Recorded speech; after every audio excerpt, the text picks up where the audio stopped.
నమస్తే, welcome to city news. సనాతన ధర్మానికి ఆధునిక ప్రపంచానికి వారధిగా ఆర్ట్ ఆఫ్ లివింగ్ పనిచేస్తోందని ముఖ్యమంత్రి చంద్రబాబు నాయుడు వ్యాఖ్యానించారు. మానసిక ఒత్తిడి లేని సమాజం, ప్రపంచ శాంతి లక్ష్యంగా ఆ సంస్థ 4 దశాబ్దాలుగా సేవలు అందిస్తోందన్నారు. అభివృద్ధి అంటే కేవలం ఆర్థిక ప్రగతి, సాంకేతికత మాత్రమే కాదని, ప్రజల జీవన ప్రమాణాలు మెరుగుపరచడమేనని ముఖ్యమంత్రి స్పష్టం చేశారు. ప్రతి పౌరుడు శాంతి సౌఖ్యాలు, ఆనందంతో జీవించాలన్నది తన లక్ష్యమని ఆయన తెలిపారు. ఎంత అభివృద్ధి సాధించిన ప్రజల్లో శాంతి సౌఖ్యాలు రావాలంటే ఆధ్యాత్మికత అత్యవసరమని ముఖ్యమంత్రి అభిప్రాయపడ్డారు. బెంగళూరులోని ఆర్ట్ ఆఫ్ లివింగ్ సంస్థ 45వ వార్షికోత్సవానికి సీఎం హాజరయ్యారు. శ్రీ రవిశంకర్ గురూజీ జన్మదినోత్సవాన్ని పురస్కరించుకుని ముఖ్యమంత్రి శుభాకాంక్షలు తెలియజేశారు. 4 దశాబ్దాలుగా మానవాళి శ్రేయస్సు, శాంతి సౌఖ్యాల కోసం పనిచేస్తున్న ఆర్ట్ ఆఫ్ లివింగ్ వార్షికోత్సవంలో పాల్గొనడం గౌరవంగా భావిస్తున్నానని అన్నారు. శ్రీ రవిశంకర్ గురూజీ కేవలం ఆధ్యాత్మిక బోధనలతో పాటు శాంతి సామరస్యాలను చాటి చెప్పే ప్రపంచ మానవుడని ముఖ్యమంత్రి పేర్కొన్నారు. హింస లేని సమాజం, ఒత్తిడి లేని మనుషులు అనే లక్ష్యాన్ని సాధించాలని ఆయన దశాబ్దాలుగా మానవాళికి గొప్ప సేవ చేస్తున్నారని అన్నారు. ఆర్ట్ ఆఫ్ లివింగ్ వంటి సంస్థలు ఆంధ్రప్రదేశ్లో విస్తృతంగా పనిచేయాలని సీఎం కోరారు. అందుకే P4 వంటి కార్యక్రమాలు చేపట్టి స్వర్ణాంధ్ర 2047 విజన్ ను అమలు చేస్తున్నారు. హెల్దీ వెల్దీ హ్యాపీ ఏపీ నిర్మాణమే తన సంకల్పమని సీఎం చంద్రబాబు స్పష్టం చేశారు. అనంతరం శ్రీ రవిశంకర్ గురూజీ ఆధ్వర్యంలో కొద్దిసేపు ధ్యాన ప్రక్రియలో ముఖ్యమంత్రి పాల్గొన్నారు. ఈ కార్యక్రమానికి గోవా సీఎం ప్రమోద్ సావంత్, కర్ణాటక, హిమాచల్ ప్రదేశ్, బీహార్ రాష్ట్రాల మంత్రులు, మాజీ కేంద్ర మంత్రి సురేష్ ప్రభు తదితరులు హాజరయ్యారు. The art of living movement began with a simple vision: a happy human being, a stress-free society, and better world. Today, that vision has become a global movement touching millions of lives. Programs across 182 countries, more than 10,000 centers worldwide, over 38,000 trained teachers carrying this message of well-being and service across the globe. That is the true achievement of art of living. I deeply appreciate the organization work in safe drinking water, river rejuvenation, women empowerment, skill development, prison rehabilitation, and value-based education. Despite touching millions of lives across the world, Gurudev continues to remain deeply accessible, guiding people with the warmth, simplicity, and the affection of a teacher. On this occasion, I pray Gurudev's long life, good health, and continued service for humanity.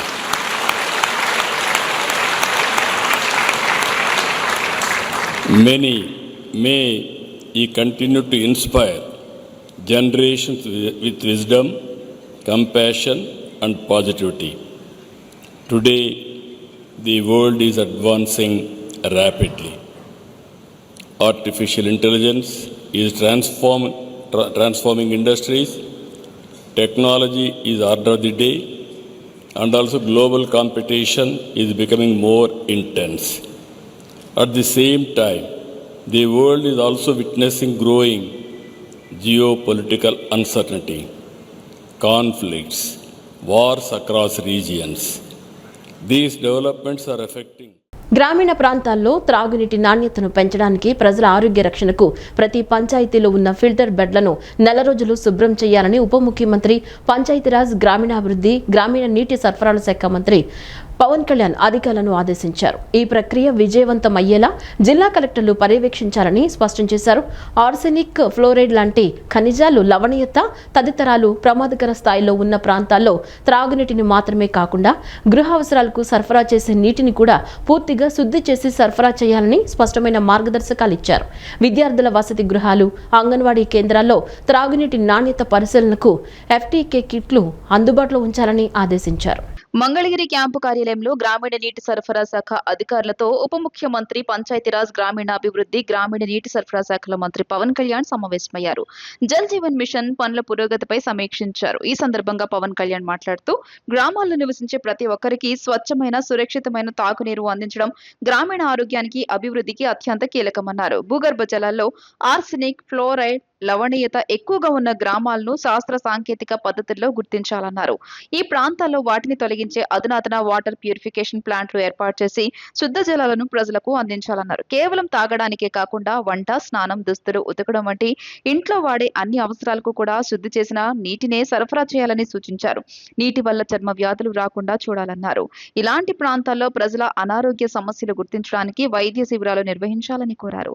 Medical and health department ను సమన్వయం చేసుకుంటూ ఒక నిర్దిష్ట కాలపరిమితిని నిర్దేశించుకుని action plan అమలు చేయాలన్నారు. తాగునీటి కొరత తీవ్రంగా ఉన్న గ్రామాలను గుర్తించి తక్షణమే ప్రత్యామ్నాయ మార్గాల ద్వారా తాగునీటిని సరఫరా చేయాలని చెప్పారు.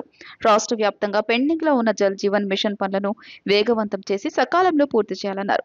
కేబినెట్ ఆమోదం తెలిపిన 3,000 నీటి ఎద్దడి గ్రామాల్లో తాగునీటి పనులను యుద్ధ ప్రాతిపదికన ముందుకు తీసుకెళ్లాలన్నారు. నీటి సమస్య తీవ్రంగా ఉన్న గ్రామాల్లో స్వయంగా పర్యటించి ప్రజల ఇబ్బందులను పూర్తి స్థాయిలో ప్రత్యక్షంగా తెలుసుకుంటానన్నారు.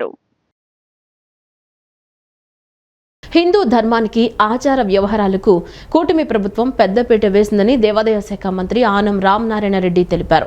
వీఐపీ ప్రారంభ విరామ దర్శన సమయంలో ఆయన తిరుమల శ్రీవారిని దర్శించుకున్నారు. టీటీడీ అధికారులు ఆయనకు స్వాగతం పలికి దర్శనం ఏర్పాట్లు చేశారు. అనంతరం ఆలయంలోకి వెళ్లిన మంత్రి స్వామివారిని దర్శించుకుని మొక్కులు చెల్లించారు.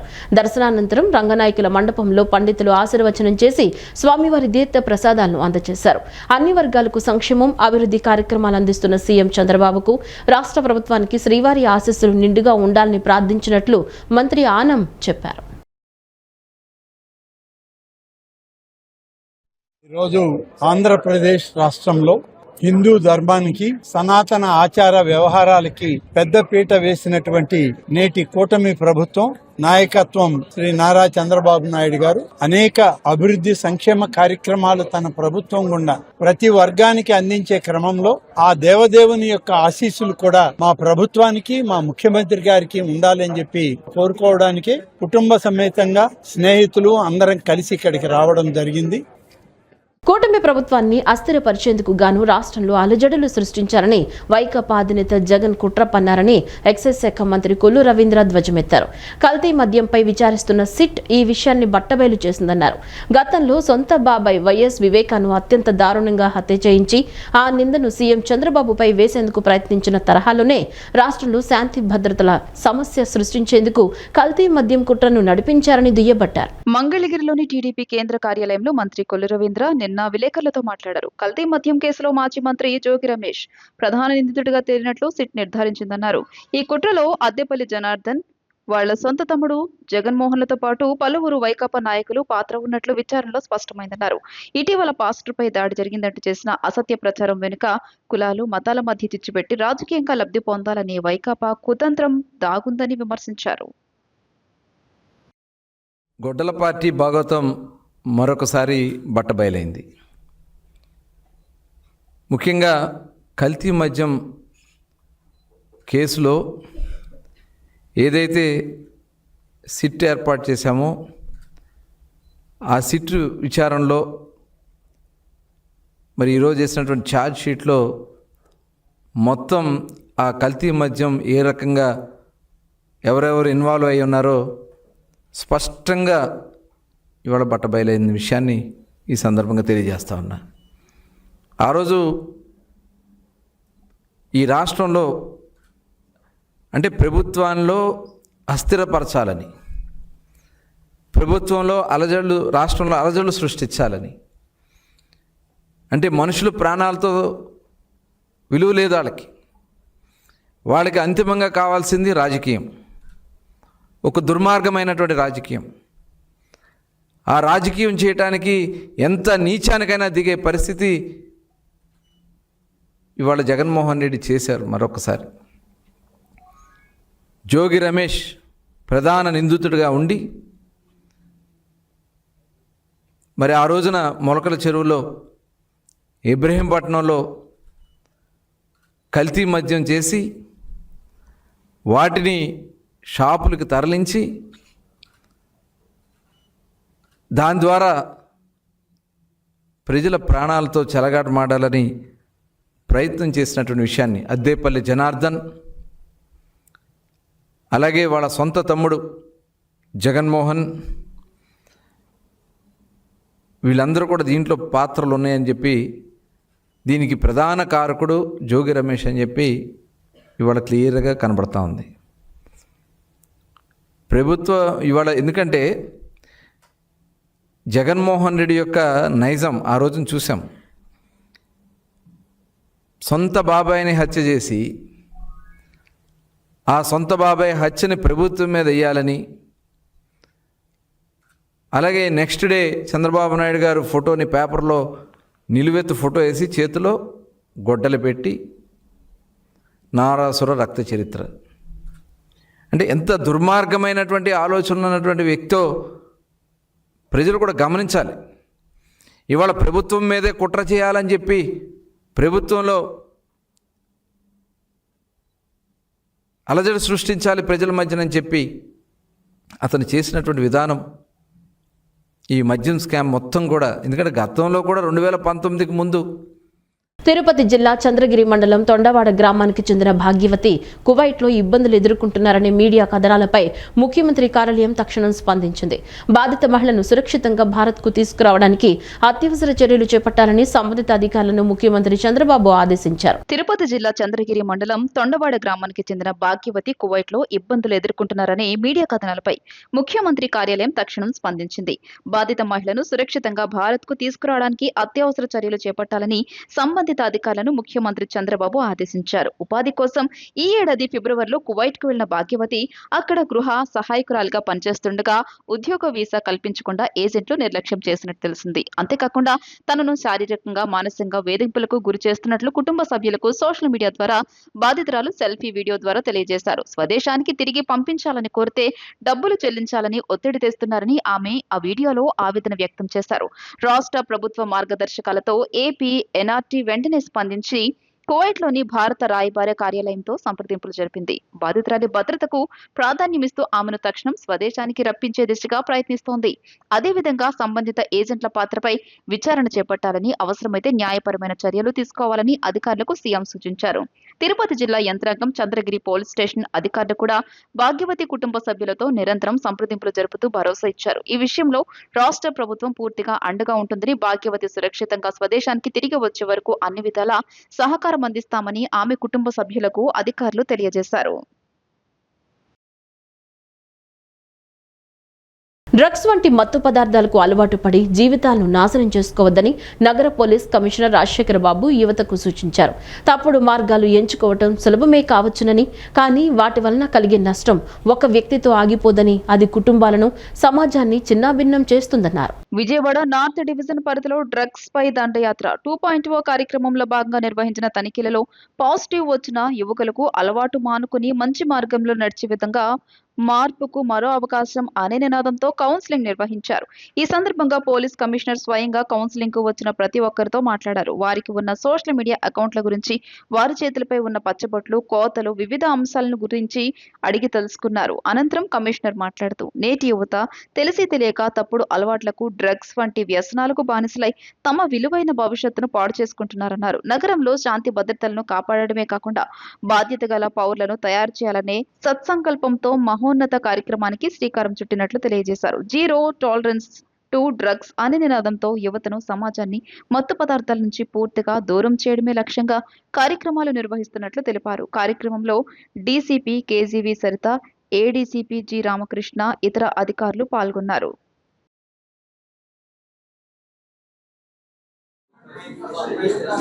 సర్ప్రైజ్ టెస్ట్లు ఉంటాయి, గుర్తుపెట్టుకోండి. అందరికీ సర్ప్రైజ్ టెస్ట్ ఉంటుంది. ఇది మొదటి విషయం, సర్ప్రైజ్ టెస్ట్లు. ఓకే,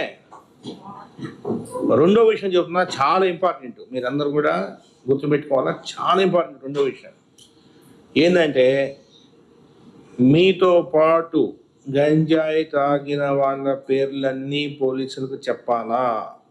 మీరు దాచిపెట్టారు అనుకోండి, ఉదాహరణకు దాచిపెట్టారు అనుకోండి, వాడు మాకు దొరికి మీ పేరు చెప్పాడు అనుకోండి, యు ఆర్ గాన్. నీకు అర్థమవుతుందే? గంజాయి నాతో పాటు ఇంకొక ఆయన తాగుతాడు. నేను నేను చెప్పను, ఆయన పేరు చెప్పను. ఆయన మీద ప్రేమ అభిమానం, నా ఫ్రెండ్, వాడిని ఇబ్బంది పెట్టాలని చెప్పను. రేపు ఆయన దొరుకుతాడు, ఆయన నా పేరు చెప్తాడు, అవుట్, కేసు అయిపోతుంది. సో మీతో పాటు ఒక్కసారి గంజా తాగినా అటువంటి పేర్లు మీరు ఖచ్చితంగా చెప్పాలా. అది వెరీ వెరీ ఇంపార్టెంట్, గుర్తుపెట్టుకోండి. అది రెండో పాయింట్. సో మొదటి పాయింట్ సర్ప్రైజ్ టెస్ట్లు, రెండో పాయింట్లు మీరు మీతో పాటు గంజాయి సేవించిన వాళ్ళందరి పేర్లు కూడా మీరు ఇవ్వాల్సిన అవసరం ఉంది. ఇది రెండో పాయింట్. మూడో పాయింట్ ఒకటి ఉంది, ఇంపార్టెంట్, ఇది కూడా చాలా ఇంపార్టెంట్ పాయింట్. ఎన్టీఆర్ జిల్లాలో అంటే విజయవాడ ఎన్టీఆర్ పోలీస్ కమిషనరేట్ పరిధిలో 12,000 కెమెరాలు ఉన్నాయి. ఎన్ని కెమెరాలు? 12,000 కెమెరాలు ఉన్నాయి. అణువున కెమెరాలు ఉన్నాయి. సో నువ్వు నేరం చేసినా, గంజాయి తాగినా, ఏం చేసినా కూడా మీరు 100కు 100% మీరు పట్టుబడతారు. సో నేరానికి దూరంగా ఉండండి. ఇది మూడో పాయింట్. నేరానికి దూరంగా ఉండి మూడో పాయింట్. నాలుగో పాయింట్, మీ ఫేస్లన్నీ కూడా ఫోటోలు తీసుకోరా పోలీసు వాళ్ళు? ఉన్నాయా? తీసుకోరా? ఫేషియల్ రికగ్నిషన్ కెమెరాస్ ఉన్నాయి. ఇక్కడే కాదు, రాష్ట్రం మొత్తం మీద 14,000, మనకు 12,000 కాకుండా ఇంకొక 34,000 కెమెరాలు ఉన్నాయి రాష్ట్రం మొత్తం మీద. మీ ఫేస్ ఆ కెమెరాల్లో పడితే మాకు అలర్ట్ వచ్చేస్తుంది. ఇప్పుడు ఈ పిల్లోడు ఉన్నాడు, ఈ పిల్లోడు రేపు వైజాగ్ పోతాడు, బస్ స్టాండ్లో ఉంటాడు. బస్ స్టాండ్లో ఉన్న కెమెరాలకు ఆయన అంటే ఈయన రికార్డులో ఉన్నాడు కాబట్టి, పోలీస్ రికార్డులో ఉన్నాడు కాబట్టి ఈయన ఫోటో అక్కడ ఈయన వైజాగ్ పోయిన సంగతి నాకు తెలిసిపోతుంది. ఈయన చింతపల్లి పోతే నాకు తెలిసిపోతుంది, పాడేరు పోతే నాకు తెలిసిపోతుంది. నీ ఫేస్ అనేది మా దగ్గర ఉండిపోయింది, గుర్తుపెట్టుకోండి. ఎండల తాకిడికి బెజవాడ నిప్పుల కొలిమిలా మండుతోంది. రాత్రి వేళ కూడా వడగాలులు సెగలు కక్కుతున్నాయి. గత 5 రోజుల ఉష్ణోగ్రతలతో పోలిస్తే నిన్న ఎండ తీవ్రత బాగా పెరిగింది. మధ్యాహ్నం 1 గంట నుంచి సాయంత్రం 4 మధ్య అత్యధికంగా 45.9 డిగ్రీల ఉష్ణోగ్రత నమోదైంది. గత ఏడాది ఇదే రోజు 36 డిగ్రీల ఉష్ణోగ్రత నమోదు కాగా ఈ ఏడాది 9.9 డిగ్రీలు పెరిగింది. ఈ నెల 21, 22 తేదీల్లో ఉమ్మడి కృష్ణా జిల్లాలోని పలు ప్రాంతాల్లో 45 నుంచి 47 డిగ్రీల వరకు ఉష్ణోగ్రతలు నమోదయ్యే అవకాశం ఉందని వాతావరణ శాఖ అధికారులు హెచ్చరిస్తున్నారు. రాష్ట్రంలో ఎండలు మండిపోతున్నాయి. ఆకాశం నుంచి నిప్పుల వర్షం కురిసినట్లు వాతావరణం హడలెత్తేస్తోంది. రోజు రోజుకి పెరుగుతున్న ఉష్ణోగ్రతలు, తీవ్రమైన ఉక్కపోత, ప్రజలు ఉక్కిరిబిక్కిరవుతున్నారు. రానున్న 4 రోజుల పాటు ఇదే పరిస్థితి కొనసాగనుందని, అత్యవసరమైతే తప్ప ఉదయం 11 నుంచి సాయంత్రం 4 గంటల మధ్య బయటకు రావద్దని విపత్తుల నిర్వహణ సంస్థ హెచ్చరించింది. ఎండల తీవ్రత మరింత పెరగనున్నందున ప్రజలు తగిన జాగ్రత్తలు తీసుకోవాలని సూచించింది. ఎండల తాకిడికి బెజవాడ నిప్పుల కొలిమిలా మండిపోతోంది. రాత్రివేళ కూడా వడగాల్పులు సెగలు కక్కుతున్నాయి. గత 5 రోజులు ఉష్ణోగ్రతలతో పోలిస్తే నిన్న ఎండ తీవ్రత బాగా పెరిగింది. మధ్యాహ్నం 1 గంట నుంచి సాయంత్రం 4 మధ్య అత్యధికంగా 45.9 డిగ్రీల ఉష్ణోగ్రత నమోదైంది. గత ఏడాది ఇదే రోజు 36 డిగ్రీల ఉష్ణోగ్రత నమోదు కాగా ఈ ఏడాది 9.9 డిగ్రీలు పెరిగింది. ఈ నెల 21, 22 తేదీల్లో ఉమ్మడి కృష్ణా జిల్లాలోని పలు ప్రాంతాల్లో 45 నుంచి 47 డిగ్రీల వరకు ఉష్ణోగ్రతలు నమోదయ్యే అవకాశం ఉందని వాతావరణ శాఖ అధికారులు హెచ్చరిస్తున్నారు. శని, ఆదివారాల్లో ఎండ తీవ్రత అంతగా లేకున్నా సోమవారం నుంచి ఉష్ణోగ్రతలు క్రమంగా పెరుగుతూ వస్తున్నాయి. ఎన్టీఆర్ జిల్లా నందిగామ మండలం తొర్రగుడిపాడులో 45.9, బెజవాడలో 44.2, కంకిపాడలో 46.1 డిగ్రీల అధిక ఉష్ణోగ్రతలు నమోదయ్యాయి. కృష్ణా జిల్లాలో 21 మండలాలు, ఎన్టీఆర్ జిల్లాలో మరో 15 మండలాల్లో ఎండల తీవ్రత ఎక్కువగా ఉందని ఏపీ విపత్తుల నిర్వహణ సంస్థ అధికారులు తెలియజేశారు. ఎన్టీఆర్ జిల్లా జగ్గయ్యపేట మండలం అగ్రహారంలో గీత కార్మికుడు దార్ల కృష్ణ వడదెబ్బతో మృతి చెందాడు. కృష్ణా జిల్లా వణుకూరుకు చెందిన కౌలు రైతు కూనపరెడ్డి రామకృష్ణ పొలం వద్ద వడదెబ్బకు గురై చనిపోయినట్లు రైతులు తెలియజేశారు. ఈ నెల 21, 22 తేదీల్లో ఉమ్మడి కృష్ణా జిల్లాలోని పలు ప్రాంతాల్లో 45 నుంచి 47 డిగ్రీల వరకు ఉష్ణోగ్రతలు నమోదయ్యే అవకాశం ఉందని వాతావరణ శాఖ అధికారులు హెచ్చరిస్తున్నారు.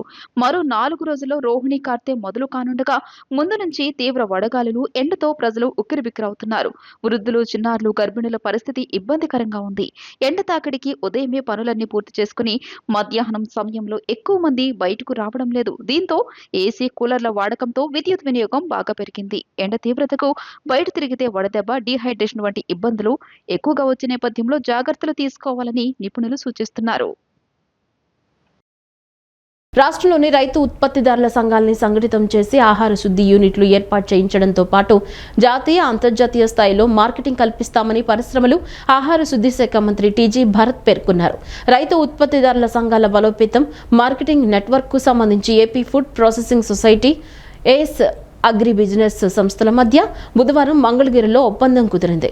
కోకో, కాఫీ, కొబ్బరి, ఎండుమిరప, పసుపు, మిరియాలు తదితరాలకు విలువ ఆధారిత ఉత్పత్తుల తయారీ, ప్రత్యేక మార్కెటింగ్ నెట్వర్క్ శిక్షణ అందించనున్నట్లు ఈ సందర్భంగా మంత్రి వెల్లడించారు. ఆహార శుద్ధి శాఖ ముఖ్య కార్యదర్శి చిరంజీవి చౌదరి, పరిశ్రమల శాఖ కార్యదర్శి యువరాజ్, ఆహార శుద్ధి society CEO G Shekhar Babu, AP IIC MD Dinesh Kumar, AS agri business CEO Triveni తదితరులు పాల్గొన్నారు. రాష్ట్రంలో విశాఖపట్నం, విజయవాడ మెట్రో రైల్ ప్రాజెక్టులకు త్వరగా అనుమతులు ఇవ్వాలని కేంద్ర పట్టణాభివృద్ధి శాఖ మంత్రి మనోహర్ లాల్ ఖట్టర్ను రాష్ట్ర పురపాలక, పట్టణాభివృద్ధి శాఖ మంత్రి నారాయణ కోరారు. విశాఖ మెట్రో రైలు మార్గంలో 13 కిలోమీటర్ల మేర డబుల్ డెక్కర్ లైన్ ఏర్పాటు చేసేలా రైట్స్ సంస్థ నివేదించిందని మంత్రి నారాయణ పేర్కొన్నారు. 2 నగరాల్లోనూ మెట్రో రైల్ ప్రాజెక్టులకు అనుమతులిచ్చి పనులు త్వరగా ప్రారంభమయ్యేలా చూడాలని కోరారు. ఢిల్లీలో కేంద్ర మంత్రిని రాష్ట్ర పురపాలక, పట్టణాభివృద్ధి శాఖ మంత్రి నారాయణ నిన్న కలిశారు. విశాఖ మెట్రో రైల్ ప్రాజెక్టుపై కేంద్రానికి రైట్స్ సంస్థ సమగ్ర నివేదిక ఇచ్చినట్లు వివరించారు.